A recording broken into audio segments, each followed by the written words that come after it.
versículo 1 del capítulo 18 de Hechos. Continuamos con nuestra serie de estudios, los hechos de ayer para la iglesia de hoy.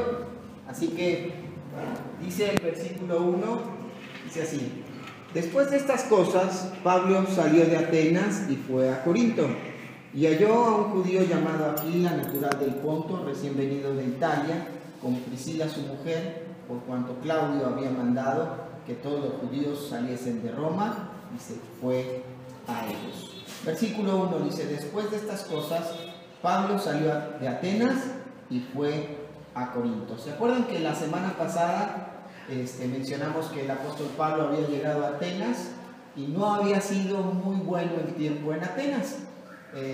Aunque hubo resultado, pero hubo escarnio sobre el apóstol Pablo. ¿Se acuerdan cómo le decían? Que era un palabrero, ¿verdad? Y después, cuando él habló de la resurrección de los muertos, la gente comenzó a burlarse de él. Dijimos, probablemente se burlaban de él porque pensaban que hablaba de dos personas que ellos no conocían. Dijimos que pues mencionaba acerca de Jesús y lo que predicaba el evangelio poderoso, y dijimos que el evangelio de poder incluye la muerte, la sepultura y la resurrección de Jesucristo. Pero él hablaba de la resurrección de Cristo, hablaba de Jesús como el que murió por nuestros pecados y que también había resucitado. Y hacía un énfasis fuerte en la resurrección. Pero dijimos que la palabra griega para resurrección es la palabra anastasia, y algunos se reían pensando que hablaba de una persona, ¿sí? Así que en ese contexto, ¿verdad?, tal vez donde no hubo mucho resultado, algunos pocos recibieron al Señor. Dice que creyeron, la última parte del texto, versículo 34, capítulo 17, verso 34.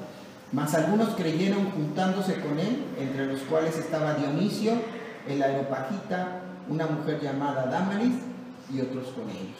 No hay muchos detalles, ya no hay tampoco mucha mención sobre si se fundó o comenzó después una iglesia en Atenas, pero solo hubo algunos creyentes. Así que tal vez los resultados en Atenas no fueron los más optimistas para el apóstol Pablo.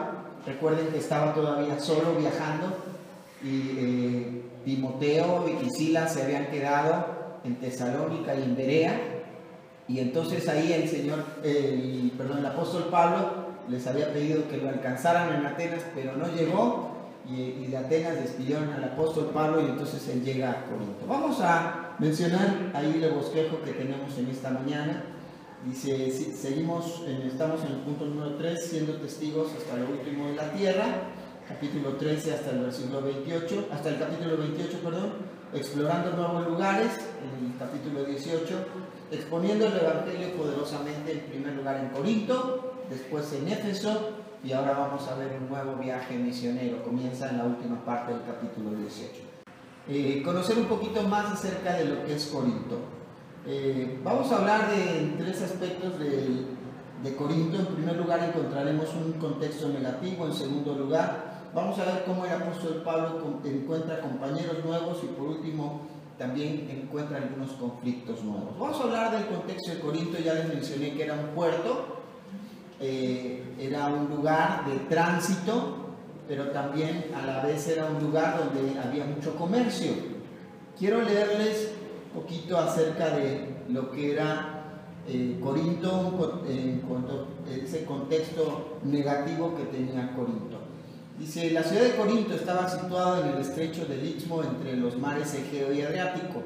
Corinto era una ciudad portuaria y un centro comercial rico. Los barcos que deseaban evitar el peligroso viaje en torno a la punta del sur de Grecia avanzaban lentamente a través del dicho istmo. La ciudad se jactaba de su teatro al aire libre, con capacidad para 20,000 personas. Sus juegos atléticos solo eran inferiores a los olímpicos. Ahí se realizaban los llamados Juegos del Istmo. Dice también, la mezcla de la población era una mezcla de griegos, romanos y orientales, o sea, más de europeos. Y el gran templo de Afrodita con sus 1000 prostitutas era parte característico de Corinto. Ahora, la condición inmoral de Corinto se echa a ver claramente en el hecho de que el verbo griego korintiasomai, que literalmente es hacer el Corinto, vino a significar practicar la fornicación. Había tabernas en el lado sur de la plaza del mercado y han sido excavadas muchas vasijas de beber en sus gavetas y en sus gavetas de licor. El Corinto era bien conocida por toda clase de vicios que existían en ese lugar. Ahora, una de las cosas, dijimos, era el comercio. Eso llevaba a que la gente pues, buscara tener cada vez, era ambiciosa económicamente. Era un lugar, dijimos, de inmoralidad. Una cosa muy interesante, después lo vamos a entender en el momento que estudiamos 1 Corintios, pero una de las características de las mujeres que se prostituían es que ellas se rapaban la cabeza. En las sacerdotisas se rapaban la cabeza. Por eso cuando llega al capítulo donde el apóstol Pablo le dice que es deshonroso a la mujer no cubrirse la cabeza, ¿por qué? Porque una mujer que tenía el pelo corto o que estaba descubierta en la cabeza, pues era una mujer que estaba relacionada a la prostitución, ¿sí? Por eso ellos tenían como costumbre ahí que las mujeres se colocaran un velo. Eso era algo de la ciudad, era algo contextual, lo menciono ahí porque hay algunas iglesias que lo toman como doctrina, ¿verdad? Que se tienen que poner el velo porque si no, no son sumisas a los hombres, etcétera, etcétera, etcétera. Pero aquí entendamos un poco la situación. La ciudad de Corinto era una ciudad de pecado, vamos a decirlo así. Era una ciudad completamente de pecado, ¿sí? Podríamos decir que era la ciudad de Las Vegas en el pasado, ¿verdad? Así se conoce a Las Vegas, ¿no? La ciudad del pecado. Bueno, Corinto era Las Vegas del pasado. Así que esa era la situación, ese era el contexto a la ciudad a la cual llega el apóstol Pablo. Un ambiente, pues obviamente que no era espiritual en cuanto a lo que a Dios corresponde, pero sí era una situación complicada. En el aspecto que buscaban económicamente un nivel alto y hacían todo tipo de negocios y trampas, como también en la inmoralidad y también en el aspecto, digamos así, de la diversión. Ese es el contexto negativo que encuentra el apóstol Pablo cuando llega ahí a la ciudad de Corinto. Es un momento difícil. Ahora, dentro de este contexto también tenemos que ubicar que el apóstol Pablo ya había hecho un largo recorrido, ya tenía varios meses, probablemente varios años también, ya en ese recorrido, en su segundo viaje misionero, y la provisión se había terminado. La provisión para el apóstol Pablo se había complicado. Estaba solo, venía de Atenas, ¿verdad? Donde había sido complicado su ministerio. Entonces entendamos que el contexto del apóstol Pablo tal vez era que necesitaba también apoyo, aliento, necesitaba poder encontrar nuevas fuerzas, porque aún en el aspecto económico estaba pasando una gran necesidad. Ahora, ¿cómo sabemos esto? Vamos al versículo 2 y 3. Dice, y hay a un judío llamado Aquila, natural del Ponto, recién venido de Italia, con Priscila su mujer, por cuanto Claudio había mandado que todos los judíos saliesen de Roma, fue a ellos. Y el apóstol Pablo supo que ellos estaban ahí en Corinto, no los conocía, pero sabía que era el judío, ¿verdad? Y entonces dice, se acerca y fue hacia ellos. Ahora dice el versículo 3.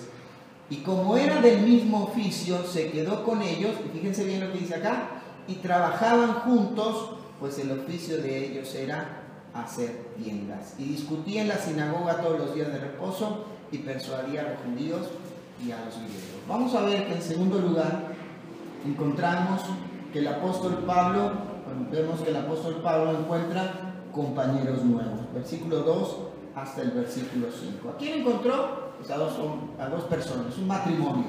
Uno de esos matrimonios que es grato encontrar, ¿verdad? Dice, él se llamaba Aquila, que era el nombre latín de águila, ¿sí? Este era un águila, ¿verdad? Las características tal vez de él las vamos a ver un poquito más adelante. Y Priscila, su mujer, es un nombre diminutivo de Antigua, ¿verdad? El nombre original es Prisca, ¿verdad? Que también el apóstol Pablo en 1 Corintios menciona Prisca, pero acá se le menciona como Priscila, que es el diminutivo, ¿verdad? Entonces, la idea es alguien antiguo, pero relacionado no a viejo, arrugado, sino está hablando de alguien con sabiduría.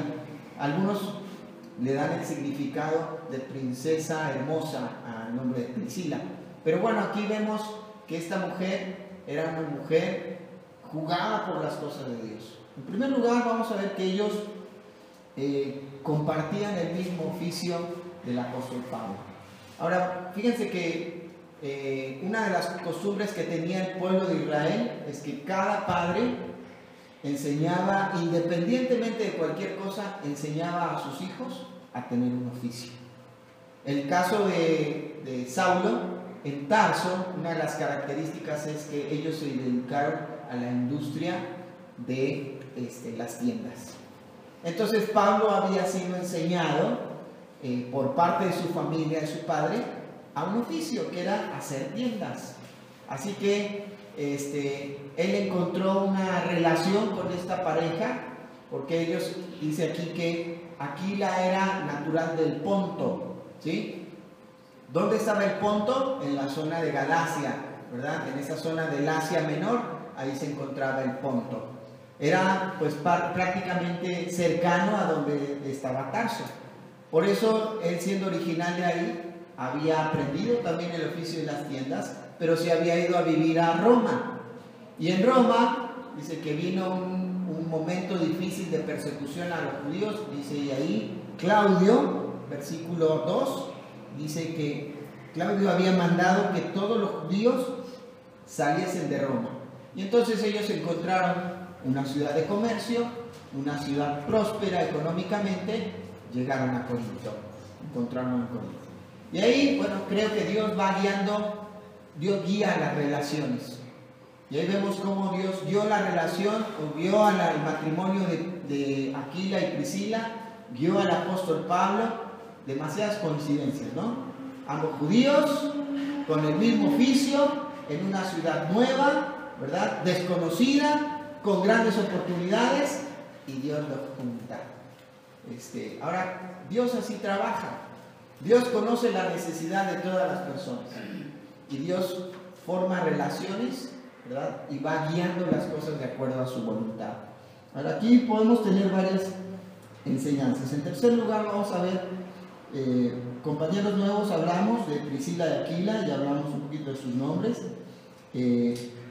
Ellos compartían el oficio, pero también ellos, dice que empezaron a compartir su casa, compartían el tiempo de trabajo. Dice versículo 3, y como eran del mismo oficio, se quedó con ellos y trabajaban juntos, pues el oficio de ellos era hacer tiendas. Ahora, qué hermosa actitud, y en la necesidad del apóstol Pablo dice que ellos abrieron su casa, dice, y él se quedó con ellos. Y ahí no sé cuánto tiempo él estaría con Priscila y con Aquila. No sé cuánto tiempo pasó, pero pasaron seguramente varios meses.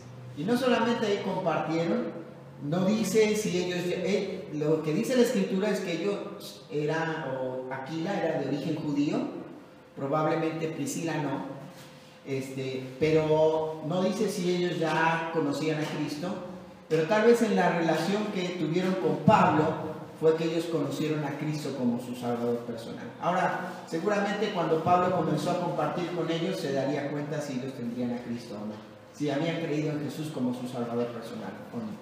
Pero formaron una relación y él les compartió probablemente el Evangelio y ellos recibieron a Cristo como su Salvador personal. Pero no solamente ellos compartieron, sino también compartieron el Evangelio, sino también ellos fueron creciendo y compartieron a otras personas la palabra de Dios. Ahora, la influencia, ahora quiero mencionar algo aquí y quiero enfocarme en esto. Hermanos, todos tenemos necesidad de amistades. Aquí me encanta porque Dios es siempre oportuno para nuestra vida. Todos necesitamos de amigos. ¿sí? Es una necesidad del hombre relacionarse con otros y tener amistades. Ahora, pero tenemos que desarrollar algunos principios importantes para nuestras amistades.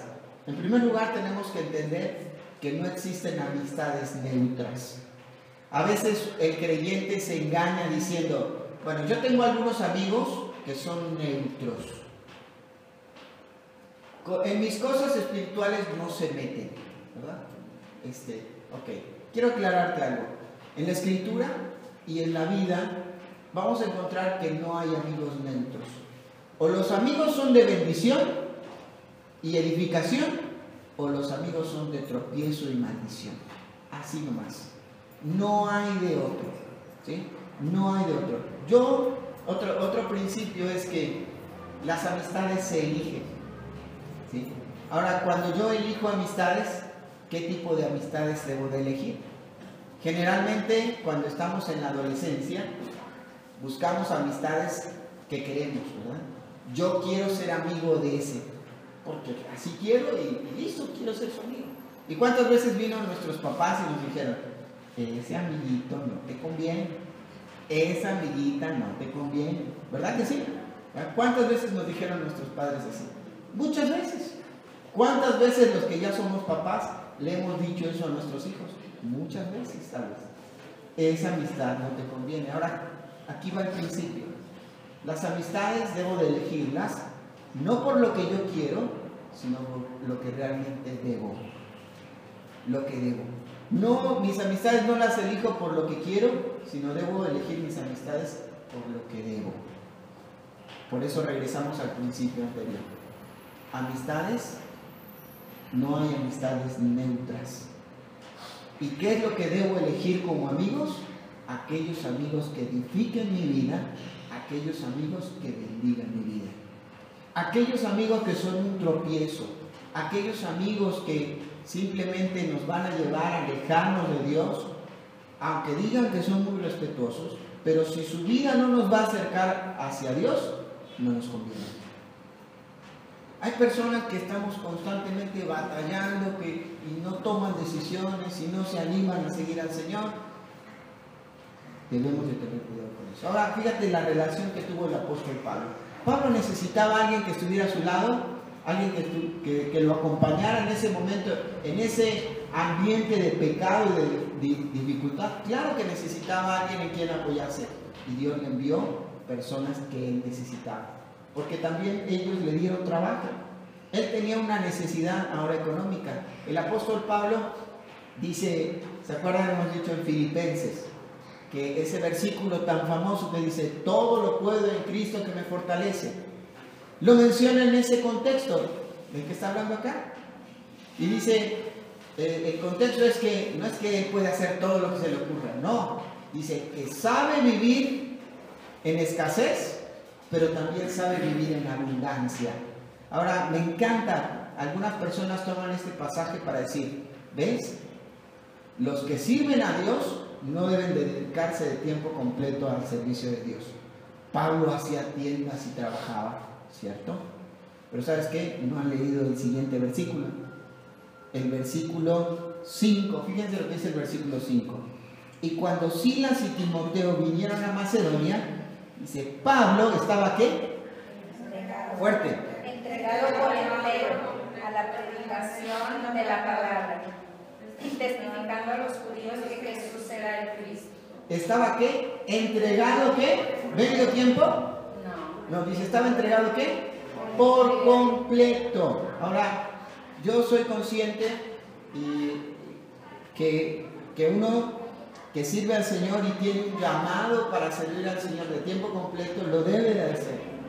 Pero hay momentos, y yo estoy abierto en mi corazón, a que en los momentos de dificultad, si no hay, pues estoy abierto a trabajar en cualquier oficio. Ahora, pues desde chiquito aprendí muchas cosas y puedo hacer muchas cosas, sobre todo en el tema del comercio. Y estoy abierto a eso. Ahora, pero sé que será un tiempo eventual. Hay momentos de necesidad y si Dios por medio de un empleo, un trabajo, me va a permitir ganar personas influenciar su vida, formar una amistad, una relación, pues excelente. Vamos a ver más adelante que en el versículo 18 y 19 dice: mas Pablo, habiéndose detenido aún muchos días allí, después se despidió de los hermanos y navegó a Siria, y con él Priscila y Aquila, habiéndose rapado la cabeza en Cencrea, porque tenía hecho voto. Y llegó a Éfeso y los dejó allí. Entrando en la sinagoga, discutía con los judíos. Fíjense bien, la relación que él tuvo con ellos fue de bendición, de edificación, de compañerismo, y aún creció en el tema de la obra de Dios. Fíjense cómo él no buscó lo que él quería, buscó lo que él necesitaba, quien lo apoyara. Y en esa relación dice que después, cuando dejó Corinto, ellos fueron con él hasta Éfeso. Qué hermosos ejemplos de amistad encontramos en la Escritura, ¿no? Así que, hermanos, yo les animo a que vayan analizando y evaluando las amistades que ustedes tienen. Si realmente sus amistades son de edificación o si sus amistades son de tropiezo. Ahora, no te olvides de este principio. Dios jamás me pide que deje algo sin tener otra cosa que es mejor. Jamás. Dios jamás me pide que deje algo sin tener otra cosa para mí mejor. ¿Sí? Si en un momento determinado Dios te está mostrando, te está guiando que debes dejar una amistad, Dios seguramente ya tiene otra preparada para ti, que será de edificación y de crecimiento para tu vida. Ahora, hermanos, todos en algún momento hemos tenido que evaluar nuestras amistades y dejar amistades. Yo tuve que dejar muchas amistades. Ahora quiero decirles algo. Dios me dio mucho más amigos. Me dio amigos que yo sé que están en los momentos difíciles de mi vida, que están en los momentos alegres, y yo tengo más amigos hoy que antes, cuando conocí a Cristo como mi Salvador personal. Antes, cuando yo decidí dejar ciertas amistades que yo quería, pero que realmente no eran de edificación para mi vida. Ahora, no le dije, ¿sabes qué? Ya córtala.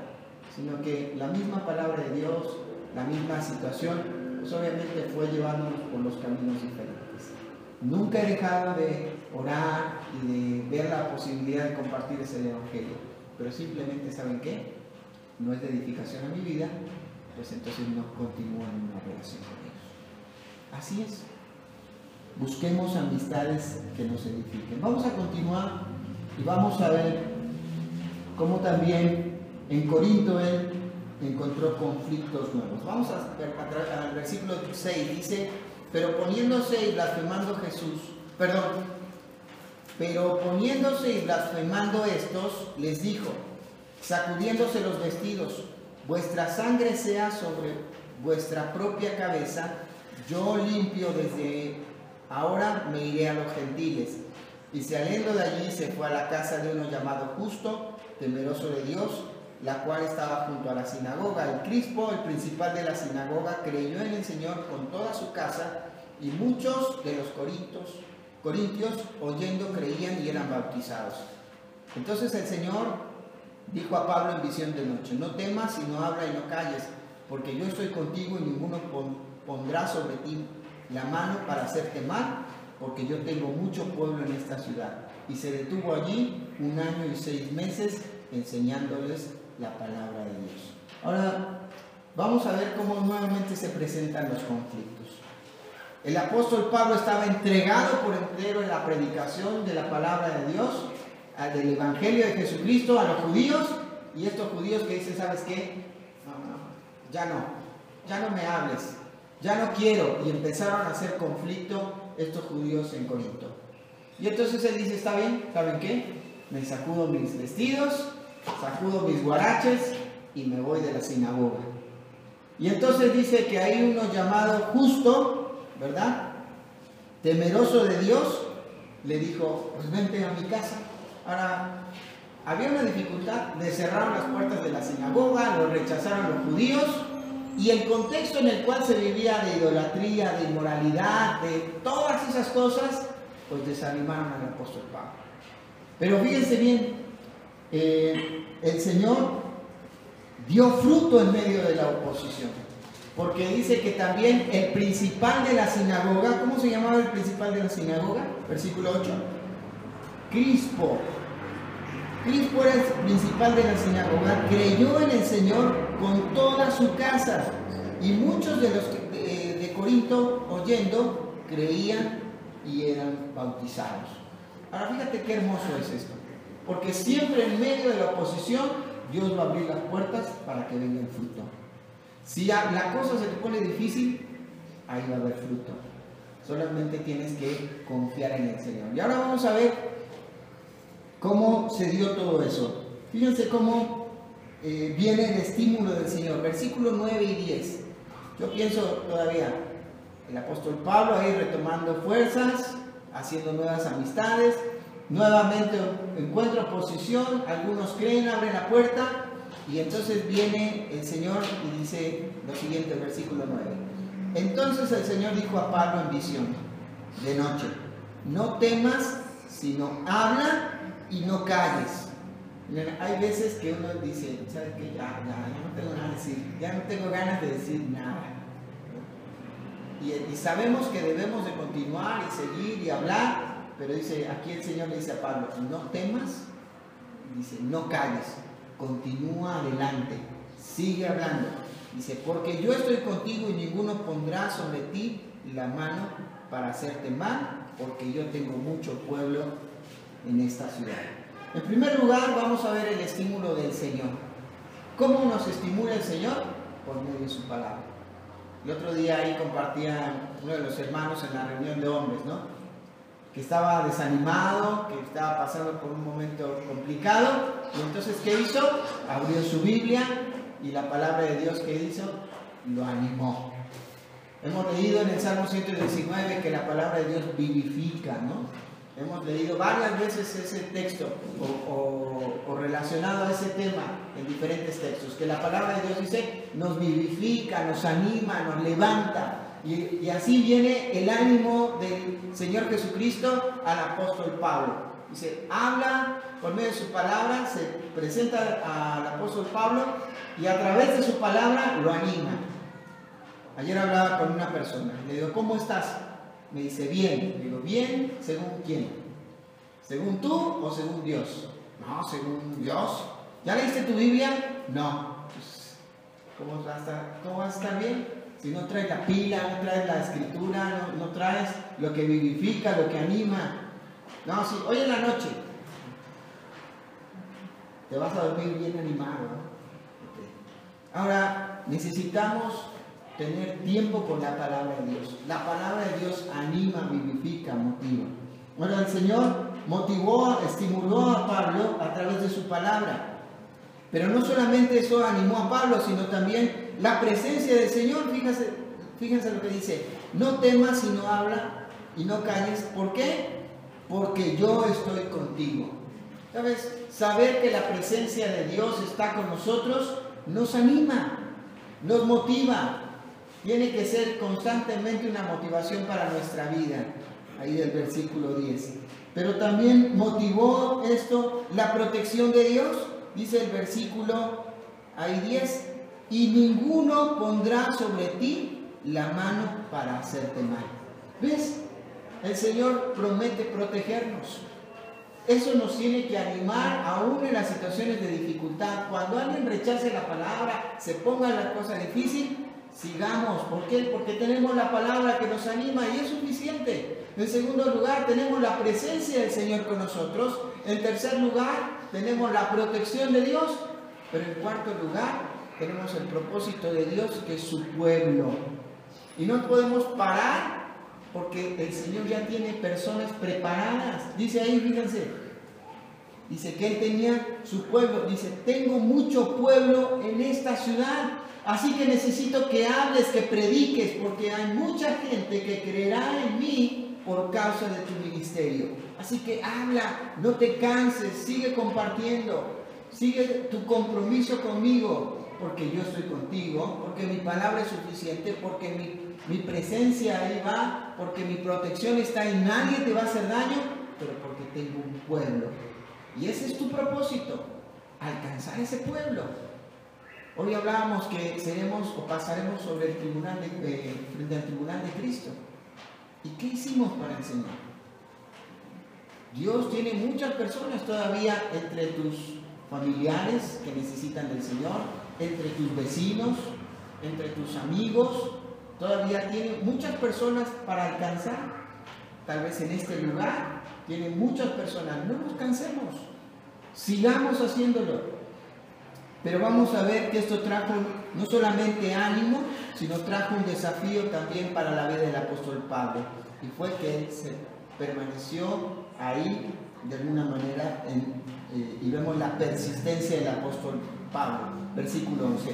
Y se detuvo allí, dice, 1 año y 6 meses enseñándoles la palabra de Dios. 1 año y medio, dice ahí. Ahora el estímulo le llegó con todo, ¿verdad? Y entonces el apóstol Pablo comenzó a predicar, dice, y pasó 1 año y medio, 18 meses, compartiendo la palabra de Dios, predicando el evangelio y enseñando a los hermanos. Ahora, invirtió mucho tiempo de su vida en la gente en Corinto. Ahora, qué hermoso es ver la persistencia. No te desanimes, no te canses de hacer lo que es correcto. No nos cansemos de hacer lo que a Dios le agrada. No te canses. Permanece, persiste en lo que el Señor nos llamó a hacer. Recuerda que nosotros pasaremos frente al tribunal de Cristo, pero aquí al apóstol Pablo se le presentó nuevamente un conflicto y lo hicieron pasar sobre otro tribunal, ¿verdad?, que era diferente al de Cristo.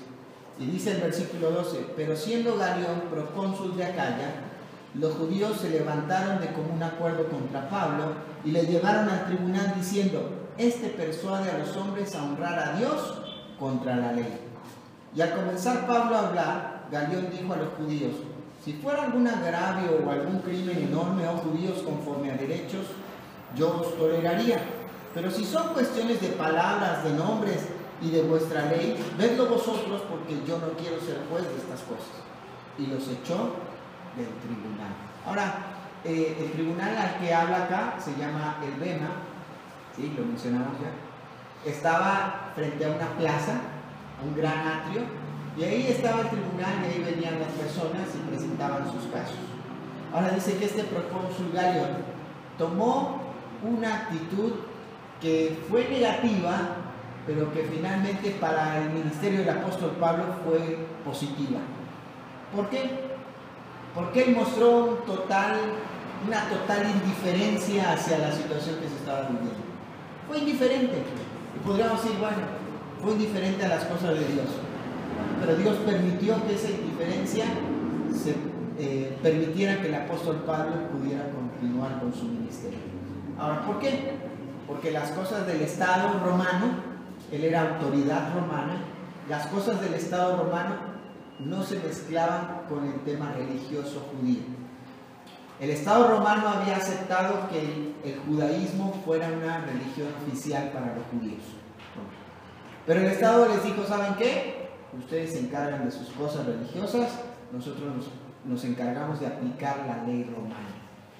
Ahora, lo que hacía el apóstol Pablo no era una situación que violaba la ley de Roma. No violaba la ley.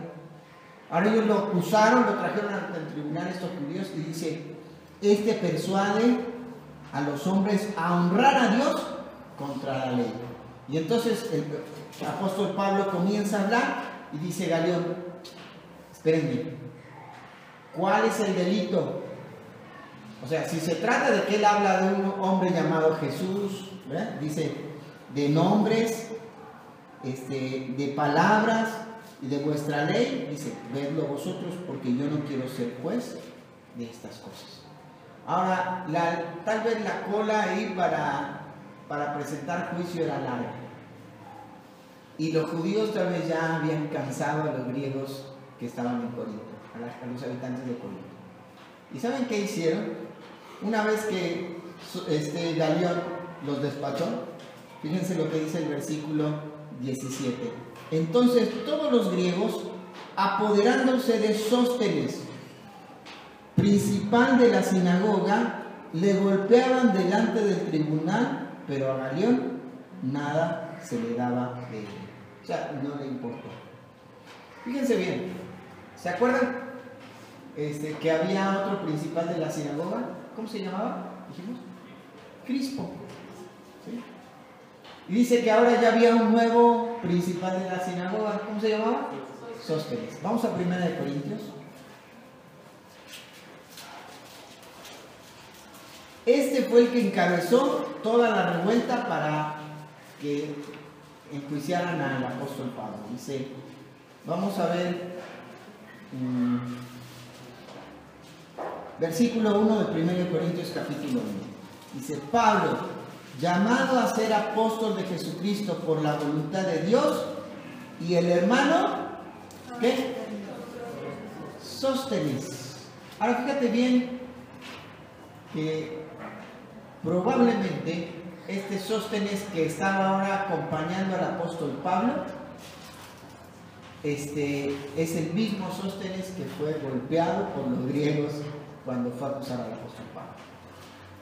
Ahora, Dios tiene unas formas muy interesantes de llevar a las personas a sus pies, ¿no? Ahora, muchas veces aquellos que van a ser opositores de tu ministerio caerán rendidos a los pies de Cristo. Tú no debes de decirle al Señor, Señor, estos me están haciendo mal, estos me están creando conflicto, estos me están trayendo problemas. Señor, déjame ser tu instrumento de venganza. No, esa no debe ser nuestra actitud. Dios, hemos dicho muchas veces, Dios se encarga de edificar su obra y sus siervos. Si tú estás trabajando para el Señor y alguien se opone, el Señor tendrá sus formas para llevarlo a Cristo. Tú no lo puedes obligar, ni tú serás el instrumento de venganza. Déjaselo al Señor. El Señor es juez justo, ¿se acuerdan? Ahora que vemos ahí cómo finalmente fue llevado al tribunal, ¿y cuál fue el resultado del tribunal? Pues que hubo fruto, que Sóstenes probablemente fue el que llegó a conocer a Cristo después de haber sido golpeado. Ahora, qué hermoso es poder saber que Dios tiene pueblo, tiene personas y que nosotros podemos ser parte. Me encanta ver cómo Dios va armando las piezas y cómo Dios permite que podamos trabajar en equipo.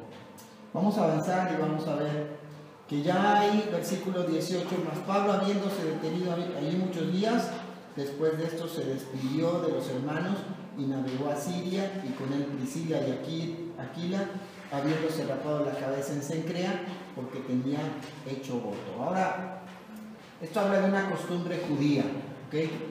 Que cuando probablemente la razón por la cual el apóstol Pablo había hecho un voto era pensando, Señor, tú me has prometido tu protección, tu cuidado en esta situación, en este mundo, en esta ciudad de pecado, etcétera, en estas dificultades, tú me has prometido eso y yo voy a cumplir, pero yo voy a tomar un compromiso contigo, ¿no? A eso se refería que ellos hacían un voto de Nazareo, ¿sí? Eran personas que estaban siendo apartadas para Dios, y dice que ese voto se cumplía rapándose la cabeza. Era una forma pública de manifestar que estaban cumpliendo su compromiso con el Señor. A veces nosotros somos muy rápidos y ligeros para decirle, Señor, si tú me sacas de esta, yo te prometo que voy a hacer esto, esto y esto, ¿no? Nosotros a veces constantemente estamos haciendo promesas. El otro día, bueno, hace tiempo atrás, supe de una persona que lo exhortaban, ¿no? Y le decían, ¿por qué no tomas compromisos con Dios? Y esa persona decía, es que la Biblia dice que si no vas a cumplir, mejor no prometas. Ah, bien bíblico, ¿verdad? Sí, la Escritura dice, si no vas a cumplir, mejor no prometas. Pero no es lo que está diciendo la palabra. Lo que está diciendo es que debemos de tomar compromisos, ¿sí? Pero debemos de cumplir nuestros compromisos. Y dice, será peor, o sea, lo que estás virtiendo ahí es, será peor si tú prometiste y no cumples, a que, o sea, si no, pero también será malo si tú no prometes, si no te comprometes con Dios. Ahora aquí, él cumplió con compromiso con el Señor. No vamos a dar muchos detalles de eso porque no es el tema. Dice el versículo 19, llegó a Éfeso y de allí y los dejó allí. Vamos a ver entonces que de Corinto pasan a Éfeso. Y ya estando en Éfeso, vamos a ver lo que sucede. Ya vamos a ir un poquito más rápido. Estando en Éfeso, en primer lugar dice que él vuelve nuevamente a ir a la sinagoga y comienza a compartir. No tenemos muchos detalles de esto, pero dice que ellos discutían con los judíos en la sinagoga, versículo 19. Y versículo 20 nos dice que hubo resultados porque la gente en la sinagoga, dice, los cuales le rogaban que se quedase con ellos por más tiempo, mas no accedió, sino que se despidió de ellos diciendo: es necesario que en todo caso yo guarde en Jerusalén la fiesta que viene, pero otra vez volveré a vosotros si Dios quiere, y zarpó de Éfeso. Ahora, él hizo su ministerio, compartió la palabra, estuvo con ellos y seguramente hubo resultados. Vemos ahí cómo compartió el apóstol Pablo en la sinagoga. La gente quería que se quedara y que siguiera enseñándoles de la Escritura. También, en segundo lugar, en Éfeso vemos que concluye su viaje misionero, su segundo viaje misionero. Y él regresa entonces hacia Jerusalén. Pero ya en la estadía de Éfeso hay como un paréntesis aquí a partir del versículo 23. Y vamos hasta el versículo 24. Dice: llegó entonces a Éfeso, mientras concluía el viaje misionero de Pablo, vimos que se quedó Priscila y Aquila en Éfeso, ¿verdad? Él los dejó ahí, tal vez que siguieran compartiendo de la palabra con la gente en Éfeso. Y fíjense lo que sucedió. Llegó entonces a Éfeso un judío llamado Apolos, natural de Alejandría, varón elocuente, poderoso en las Escrituras. Este había sido instruido en el camino del Señor, y siendo de espíritu fervoroso, hablaba y enseñaba diligentemente lo concerniente al Señor, aunque solamente conocía el bautismo de Juan.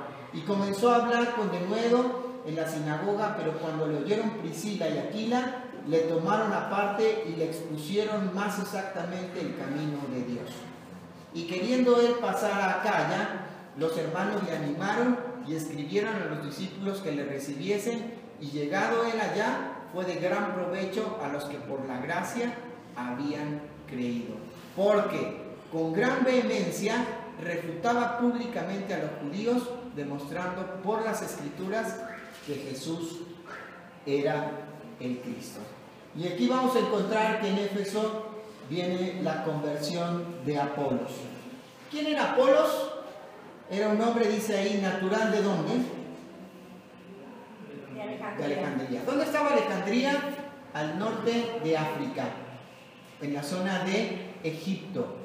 Alejandría se caracterizaba porque era una ciudad muy culta.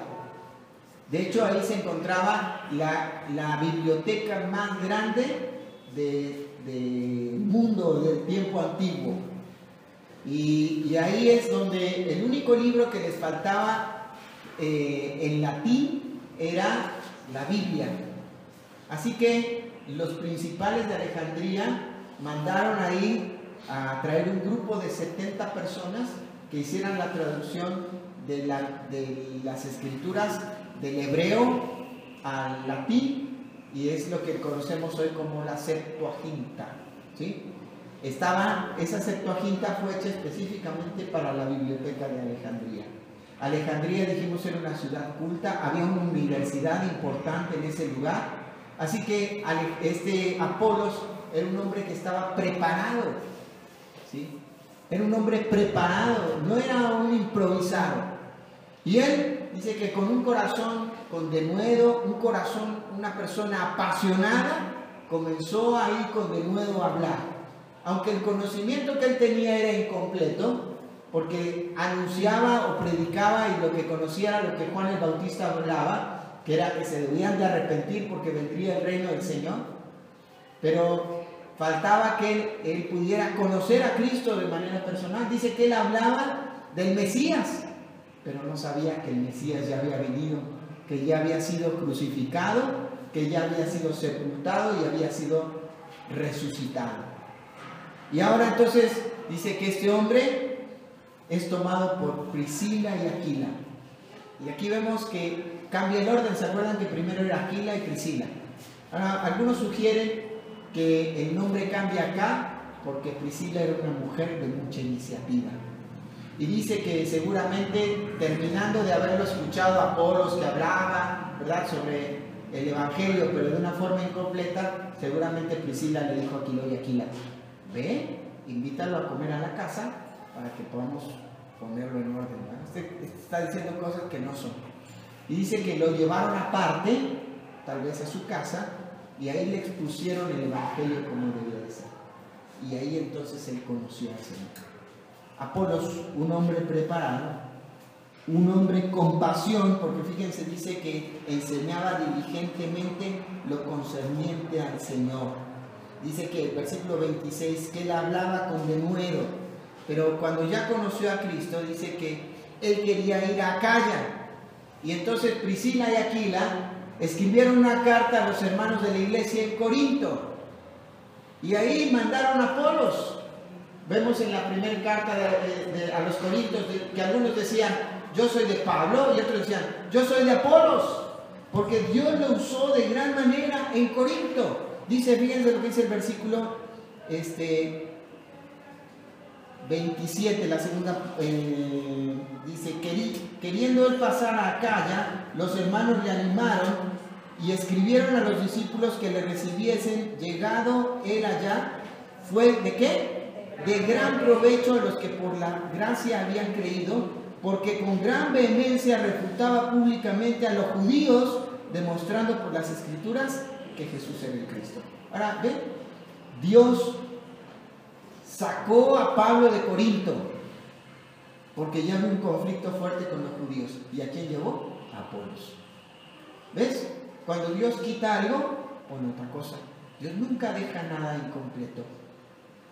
Si a veces pensamos que las cosas están incompletas, es porque no estamos observando bien a nuestro alrededor. Pero acá él sacó a Pablo y mandó después a Apolos. Y ves, este era un hombre preparado, era un hombre con pasión, pero finalmente se convirtió en un hombre de provecho. Un hombre provechoso. Ahora te hago una pregunta. ¿Tu vida está siendo provechosa hoy para la iglesia? ¿Tu vida está siendo provechosa para el diseño de Dios? Yo no digo que Dios no nos use en lo que hagamos, pero si nosotros hoy pensamos en la iglesia aquí, ¿qué provecho estamos teniendo?